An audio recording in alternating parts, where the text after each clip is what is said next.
All right, let's go. Welcome back. Welcome back, Tim, and welcome back. Let's do video viewers. It is good to be back. Likewise, it seems like we've been apart for ages on this channel, but we've both been busy. I know that I had some travel coming up to the States, which was fun, and we're going to be talking about that.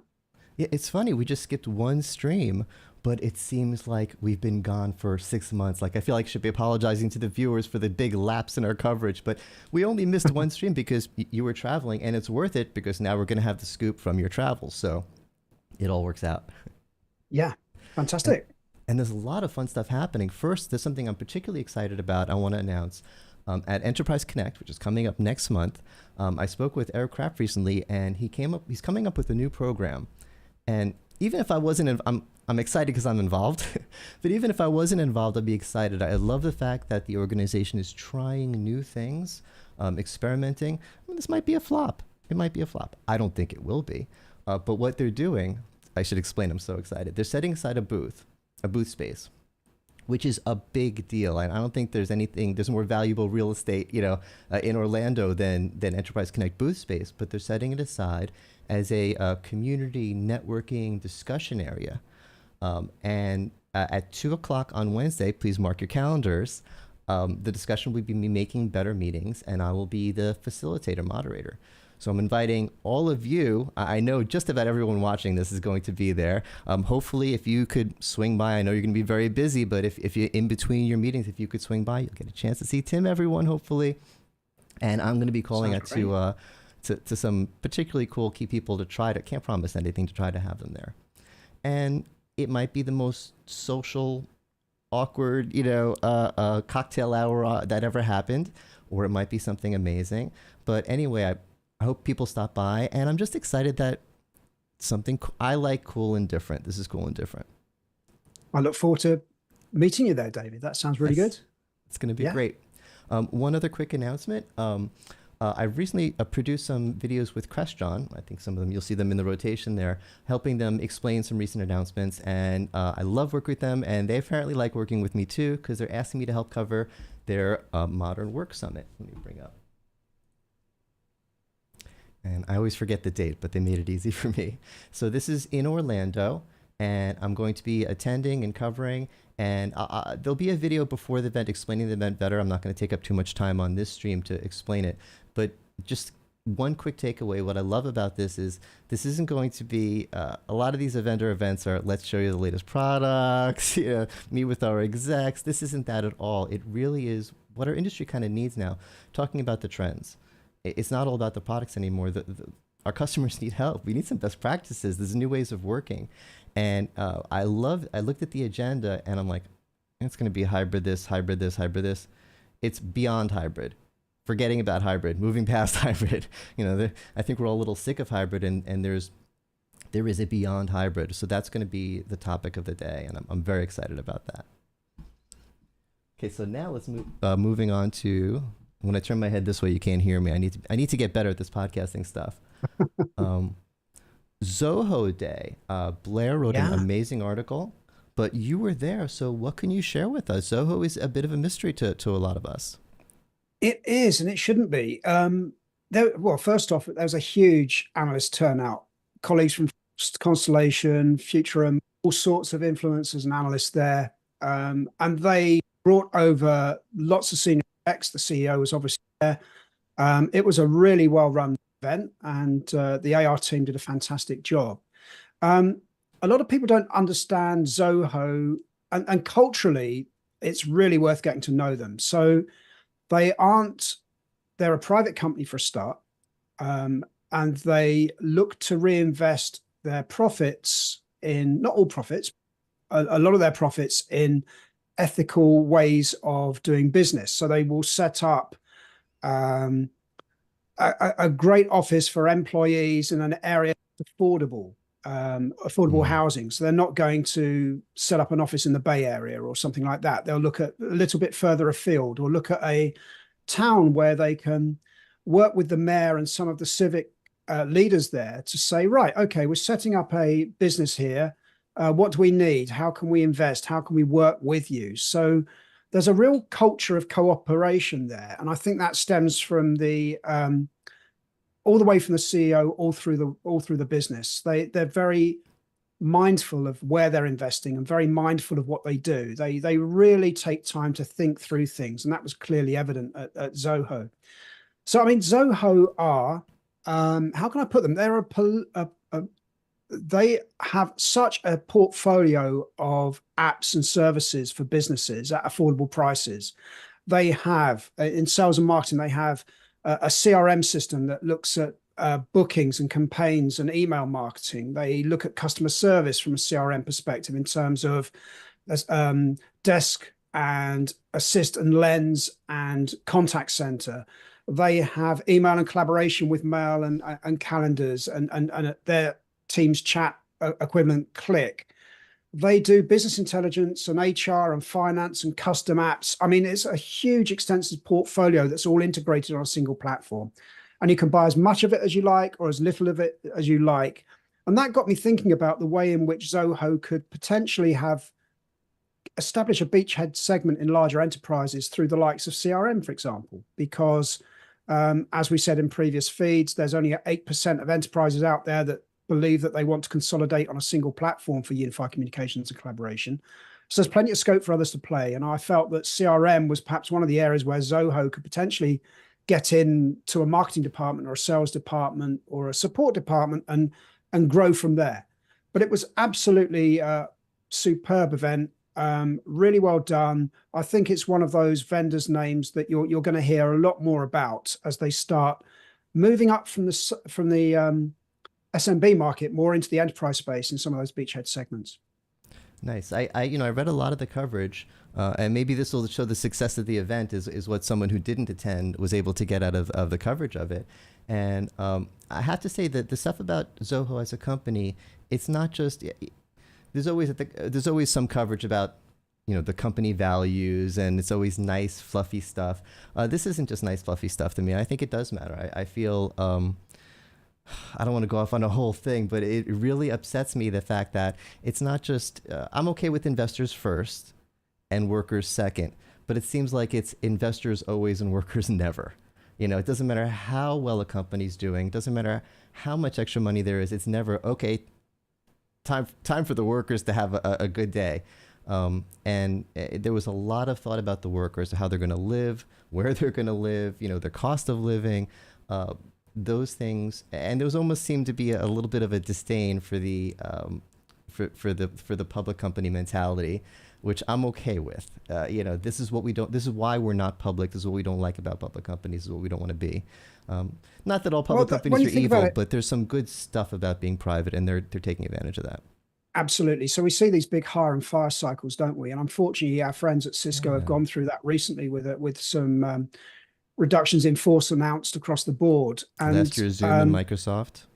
Yeah. And when you're beholden to shareholders and you're looking at those margins, unfortunately, and I've never understood why employees are seen as a liability on an annual report, because I always feel like they should be an asset, because the skills they are the company.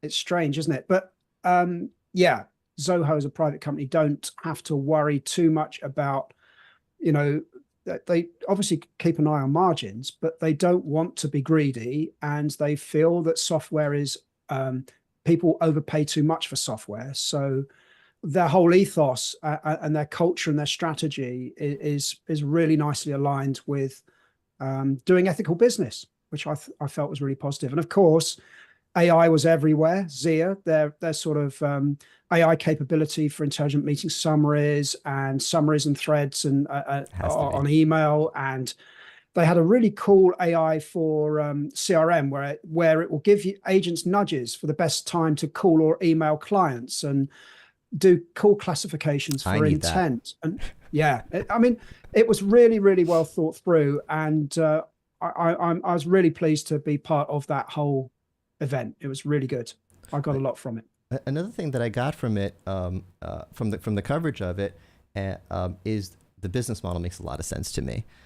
There was a stat that somewhere in Blair's article, I forgot what the numbers is, but a certain percentage of their larger customers use like at least a dozen of their apps. So exactly what you were saying, you get in on a weak spot and look at all the different apps they have. If the weak spot's CRM, hey, we're strong on CRM, get in CRM. Oh, now you've Zoho'd your CRM. You could Zoho your email. You could Zoho your spreadsheets. You could Zoho your phone. You could Zoho your meetings. You could Zoho all your other stuff. Not only does it make obvious sense, but it's working. I mean, it's working for them. So I get the company. I get the business model. I get the portfolio. There's one thing I don't get, which is, okay, so I'm excited that I could Zoho my email. What does that mean?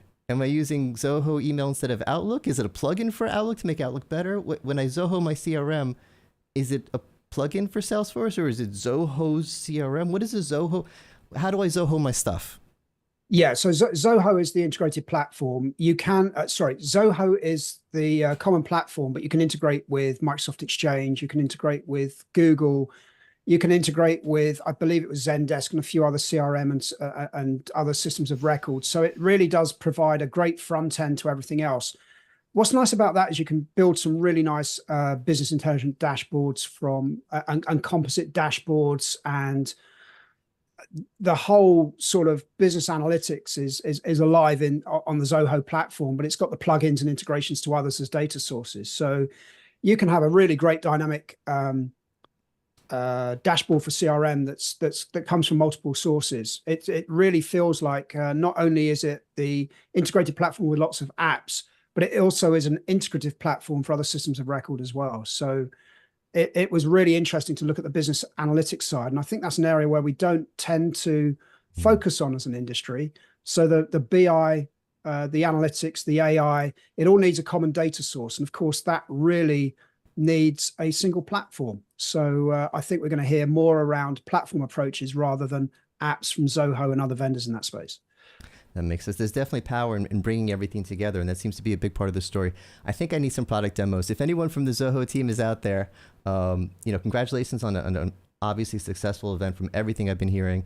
And let me see some demos. I want to see what happens when I Zoho my stuff. All right. Anything else on Zoho before we move on to our last topic of the podcast? I don't think so, David. No. All right. So you sent me this article. I feel so dumb when it comes to the pricing of AI, because I was dumb with the productization of AI. I thought AI was just going to make everything else smarter. I didn't realize it was going to be a product. I thought Copilot was just going to be a part of Outlook.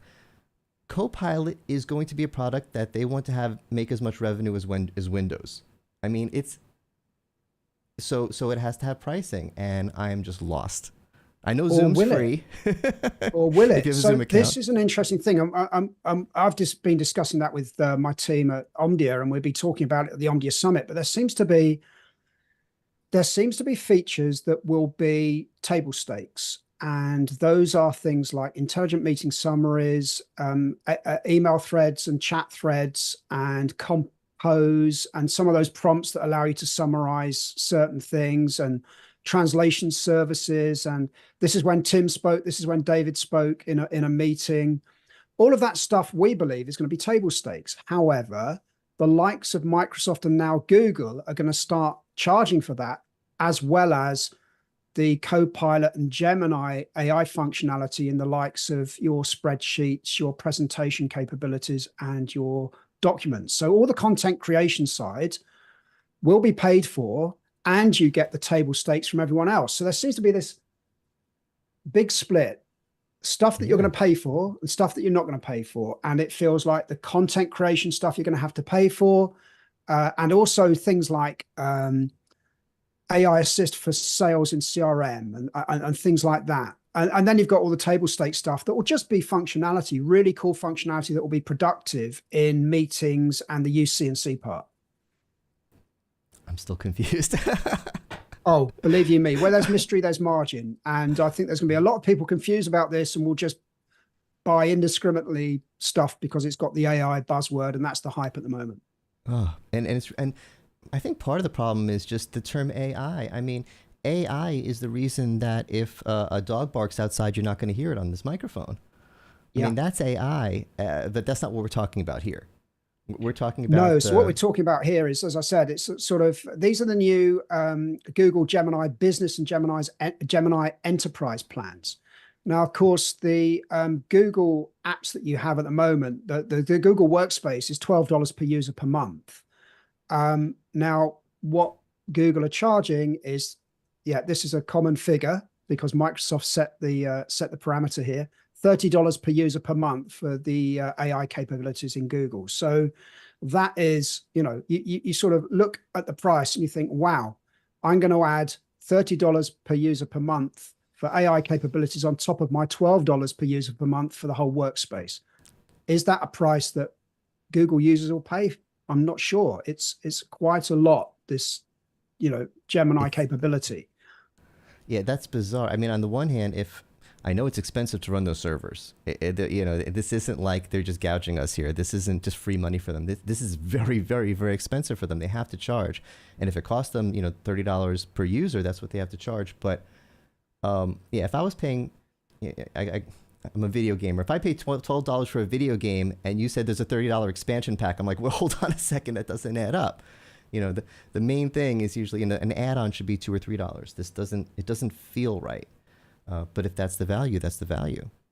But if if you're passing on the cost of doing business because it takes a lot of processing power onto your end users, is it really, are they really going to put in 3 times as many servers and processing powers in the data centers because they're charging 3 times more than the actual workspace license? I don't know. You've got it's going to be very interesting to see what happens. I have a feeling down the line, Microsoft and Google may look at their pricing strategy and think, you know what, everyone else in the collaboration space is offering this functionality at no additional charge. Are we getting clients to pay the additional money to go on a journey with us to the point where, slide AI and spreadsheet AI and document AI is enough that people feel it's justified? At the moment, I don't get that value. I've been on the Copilot trial at my company. I didn't get a great deal from it because we have templates that we have to adhere to. If you know your way around a pivot table in Excel, then maybe Copilot is not as useful as it could be. I use Grammarly for Word. I think I've discussed that in the past. It's more cost effective for me. I could not say to my IT department, pay the extra $30 per user per month, because I'm sure over time it'll be better and more useful for me. So the likes of Google and Microsoft are saying to people, come on this journey with me, pay $30, and everything's going to be absolutely fantastic. While Zoom, Cisco, and a multitude of others, Zoho as well, are saying, don't pay any extra because we give you all of these productivity features that you really need now, like intelligent meeting summary, transcriptions, translations, etc. The table takes stuff. It's confusing, and I don't know what pricing strategy is going to win out here. But there is those that you pay for and those that you don't, and and those sort of dividing lines are clearly written down now. Yeah, I mean, I've been reviewing it from the perspective of I'm using Zoom, which is free. I'm using ChatGPT, which is free, and I love it. It's helpful. It's revolutionary. It's amazing. It's fun even. Would I pay $30 a month for either of them? I don't know. I don't think so. Not yet. Not yet. Despite how much I love them and love talking about them, the value, I don't think they help me yet in my work to the point where I would spend $30 a month on them. So no. This is like the most incredible discovery, invention, advancement, probably of our generation, and I feel like they're messing out the rollout of it. Not just the pricing, but the productization. Kevin Keeler gave a presentation recently in New York, and I saw a screenshot or a short video clip of it on LinkedIn. It was really, find it on LinkedIn, look him up, and he had a PowerPoint behind him, and it showed all the different flavors of a Copilot. And there's Microsoft Copilot for Windows, and there's Microsoft Windows Copilot, and there's Microsoft 365 Copilot for Windows. I mean, it was crazy. And it's like, no, you're messing. I'm sorry, Microsoft. I know you're way smarter than me and you have all these resources. You're messing this up. It should be one thing. I get it. And if I'm in my whatever. I'm in my webinars. It's helping with my webinars. If I'm in Excel, it's helping me with Excel. It's my little friend. I give it a name. And whatever, when I'm logged into Windows, whatever I'm doing, that little friend is helping me. I don't want 10 little friends. Why are you giving me 10 little friends? Is it me? Well, no, we tried that with Clippy, didn't we? And then we tried it with Cortana, and then those two didn't work. And now it's every different flavor of Copilot. It's sort of, I don't know, just have one, pay a fee for it, give away stuff so that people can get some user benefit from it at the moment.